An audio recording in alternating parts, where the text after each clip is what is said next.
In addition to the political importance of peacekeeping, there are huge economic benefits that can be gained both by South Africa and the rest of the continent. South Africa has the benefit of having an extremely well-established defense industry, an industry that's important to our economy and an industry that's important to the growth of our economy. And through sharing our technology and through sharing the skills and the expertise that we have with the rest of the continent, we're able to help develop those economies as well. Most countries in the world guard their technology very, very closely. We in Africa, and we certainly at the Paramount Group, believe that the technology we have in South Africa is a continent-wide asset. Our capability belongs to the continent. And we're actively going out there and sharing the technology, sharing the expertise in such a way to benefit the continent as a whole.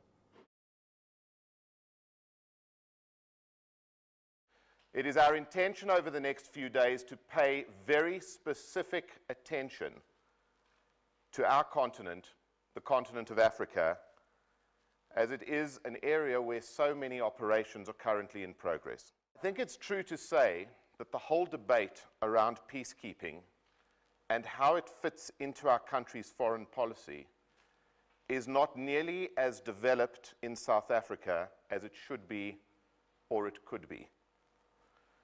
Under the able leadership of President Jacob Zuma, we in South Africa are entering a new phase in our interaction with the rest of the continent. This is a phase that is about partnership, and it's a phase that's about active engagement. And I believe that peacekeeping will become an ever-increasing part of this dialogue. Earlier this month, the Paramount Group had the privilege of being invited to attend an international seminar on peacekeeping hosted by the government of Nigeria. The theme of this seminar, and listen to this because it's important, was achieving national foreign policy objectives through peace support operations.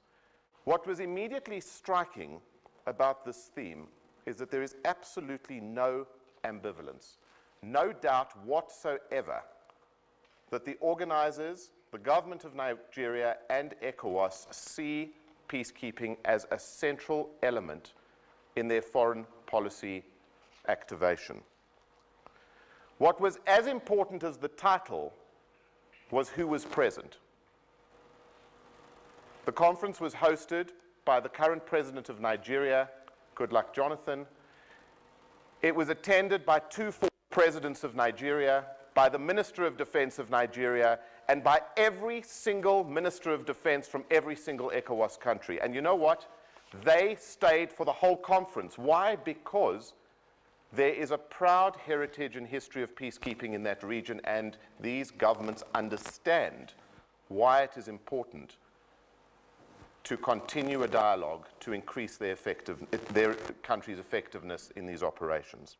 For us at the Paramount Group, it was another stark reminder of how far some African countries have in fact come in terms of playing a role in the global peacekeeping environment. I also realize that it's very unfair to compare South Africa's operations with those of the rest of the continent, because we've been doing this for a much shorter time than they have. Very few people realize the proud heritage that Africans have in international peacekeeping, with countries like Ghana, like Nigeria, having been involved for many, many years in operations throughout the world. Despite the fact that we have some catching up to do, these countries inspire us and show us exactly what is possible if we set our minds to it.